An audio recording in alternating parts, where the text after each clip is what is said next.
আপনার মন খারাপ হলে আপনি এই সূরাটা পড়বেন।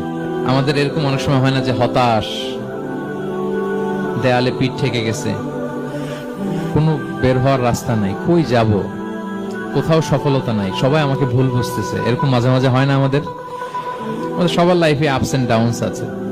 আপনি যখন ভারাক্রান্ত হবেন, কষ্টে থাকবেন, এই সূরাটা পড়বেন, দেখবেন যে আপনার ডিপ্রেশন দূর হয়ে গেছে। তো আল্লাহর হাবিব সাল্লাল্লাহু আলাইহি ওয়াসাল্লাম যখন এরকম ভারাক্রান্ত ছিলেন, চিন্তিত ছিলেন, তখন আল্লাহর হাবিব সাল্লাল্লাহু আলাইহি ওয়াসাল্লামকে চিন্তামুক্ত করবার জন্য আল্লাহ তাআলা এই চমৎকার সূরাটি নাযিল করেছেন।